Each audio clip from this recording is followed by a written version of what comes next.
Fourth set. This is Free versus Shiny, Shiny, Shiny Man. Shiny Man Sam. He is so shiny you can't even believe it. This is going to be played on Outlier. And once again, Samsung Khan is up against the ropes. Shine has to win. And he's definitely fighting an uphill battle because Zerg player is not doing well. Even with Shine's trademark good versus Protoss, he's still going to have a tough time because Free has good versus Zerg. And I think that's one of the reasons he made a name for himself in the beginning. Well, probably not the beginning. He'd been playing for a time before this. But when he fought Jaedong in a 2008 MSL, was it? Had a series against Jaedong in 2008 and really made a name for himself after beating Jaedong in a best-of-3 series, I think it was. And one of those games, I think, is on the thread, the MSL In Memoriam thread, which is excellent, by the way, on TeamLiquid.net. They had like the 25 best games in the MSL. I'm pretty sure one of those was from that series. But I'm brain dead today, so who knows. Freaking sickness. Get down with the sickness. Except, sorry, I'll never sing that again. Down at the 8 o'clock position in yellow is Free. That means up at the 12 o'clock in red is Shiny McShinus and I. You thought I wasn't going to say it. I said it. Yeah, but Free, I think Free's been doing well against Zerg this season. Shine hasn't really been played a lot, so it's a bit difficult to judge his current level of play. Shine was dumped from We Made Fox because We Made Fox was absolutely destroyed. And many people thought that Shine wouldn't make it to a team, but he got picked up at the last minute by Samsung Khan. So hooray. No, I'm really happy, even though he's defeated my favorite players millions of times in the past. I'm happy to see Shine back. He is one of the better Zerg players, I think. But okay, Free's moving up, going straight to the 12 o'clock position. He's going to know where the Shiny Man is. And Shine is camping out with his Overlord because he wants to see where that probe comes from. He finds the probe coming from the lower left, so that's where he's going to go with his Overlord. Smart. So here comes the probe, going to stay in a long time and try to pick off a drone because Free's annoying. Yeah, drone probes, rather, are the most annoying unit in StarCraft, I think. Not that I don't like them, but I just think they're incredibly annoying. Yeah, just like that sign says. It says, eh. Hate probes. Probe being fended off by Shine. And he didn't really get that drone down to half health, quite half health, so that drone's going to be just fine. And as I said, I'm very surprised that these casts are going well today. Because I'm still sick, technically.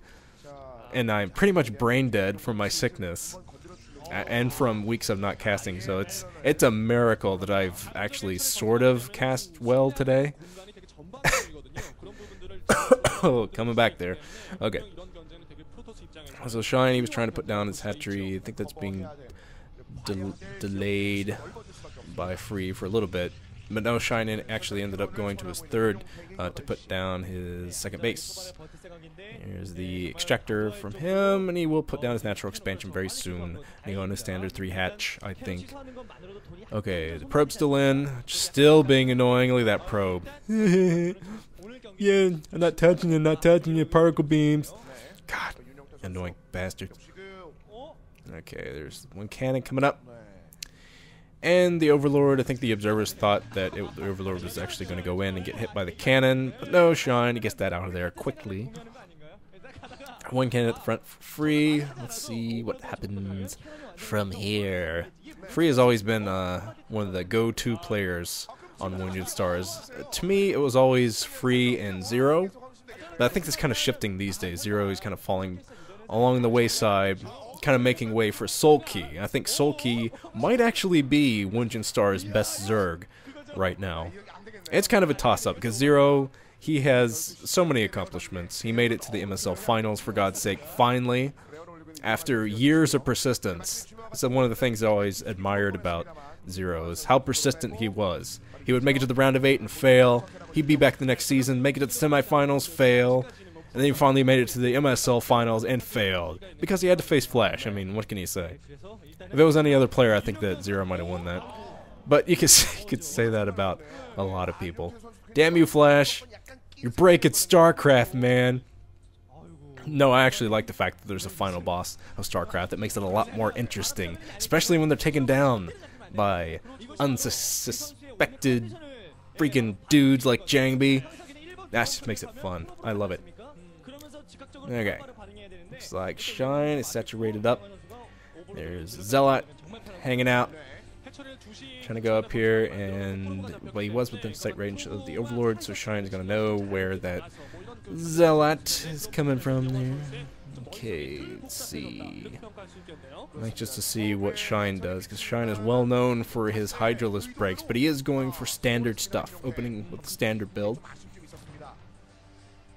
You know, okay, Zergling's trying to chase down and get rid of this freaking scouting probe. Free's getting awfully close. Just sneaking inside the main. That would be very important for him to see. Oh, doesn't make it. Doesn't make it. So Shine denying the scout, and that's going to give him a lot of leeway to do whatever the hell he wants because he's Shine. Shine is kind of a Quanro-esque level player, but actually, some of you new people might even not know who Quanro is, which kind of horrifies me. It's the same thing with GG Play. I think I said that last year or so. Some of you probably don't even know who GG Play is, and that makes me feel very old. But Quanro, he retired. He was a very aggressive Zerg player, well known for sticking to lair tech. Sometimes not even that. Sometimes not even lair tech. Just ending it quickly. There's a great like graph or something like that that I remember seeing. It was like a JPEG showing that if your Quanro is rest strategy, rest strategy. Did the rest strategy work? No. Go back, make more Zerglings. If the rest strategy did work, yay, you won. Something like that. Got to find that. Posted on my Twitter. Are you following me on Twitter? You better be. I post spider pictures for you people. Speaking of spiders, I might have to do another Nuke at Night soon. But anyway, back to the game. Back to the game of StarCraft that's in front of me. Two Corsairs gonna try to... Oh, no. Uh-oh. Uh-oh. This other Corsair might go down. One of the Corsairs goes down, and one came very close to being absolutely, completely destroyed. Oh, no. Oh, the Corsair. One Scourge chasing it. Get back here. Get back here. Freeze. Trying to micro around, but he's so far away from home. Loses both of his Corsairs, and you can see the sigh of exasperation from Free. Like, oh my god, I lost my Corsair. He lost his Corsairs, and there's Mutas coming out. Mutas popping. For Shine. Excellent. So now he's taken out the Corsairs. He decides, you know what, Mutas. That's what I'm doing. So the Muta's going to try to get rid of this harassment, and yeah, Free is trying to accomplish two things with this harassment. One, he's trying to take down drones. The other, though, is he's trying to distract these Mutas, keep them away from his bases to give himself enough time to put down defenses. And that's why he's still flooding in with these Zealots, trying to draw those freaking Mutas back to the base. But now that Shine has pumped so many Zerglings, he's going to be able to defend himself with the Zerglings, and he probably won't even have to worry about bringing his Mutas in. So he'll be able to be much more aggressive with these Mutas soon. Only got caught kind of off guard by one Zealot inside that third base. Another Zealot sneaking around inside the main, just distracting those Mutas. He's like, okay, stay at home with his Mutas. Give me some time to lay down cannons. But once this last Zealot goes down, I think that Shine is going to try to move out and see what he can pick off. 2 cannons inside the main right now for Free. He did buy himself some time, just enough time to build defenses against the Mutas. But of course, Shine, he is not really being cavalier about moving in and sniping things yet. He is flying down the map right now. He has Hydralisk out. He's pumping a lot of Hydras to push the front as well. So this is going to be extremely aggressive, very Shine-esque attack.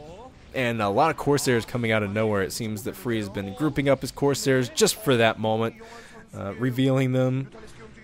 And there goes a Dark Templar. Dark Templar taking out the Zerglings and a lot of Overlords are making their way down to the natural expansion, so I think that Shine is going to try to end it with this, end it with a Hydralisk break of the front, and since Free devoted himself so much to the Corsairs after losing those two, he's going to have a pretty tough time, I think, defending against the High Templar. High Templar moving out! What? High Templar taking down? Those are so critical for Free at this point. I have no idea why he sent his High Templar out to die. It was probably just a rallying mistake, but he only has one now, only has one High Templar left. Yeah, 3 cannons, barely hanging on. The Corsairs trying to get rid of those Overlords at the front, but those are going to be taken down as well by Shine. Shine just pushing. This is classic Shine right here. This is so Shine, you guys. Yeah, breaking through the natural expansion, the High Templar being pushed back, maybe even taken down. Not sure where that one High Templar went, but one High Templar not going to be enough to storm past this anyway. All the cannons go down. Samsung Con coach looking very happy. Go Shine! Played very shiny in this game. GG from Pretty. Yeah, you got Pretty owned there, Pretty. Okay. I'm not sure why people don't expect that from Shine. I mean, really. That's what he does almost every game. Okay, people are moving on to the final game. Not the ace match, mind you. The final game. Let's do it.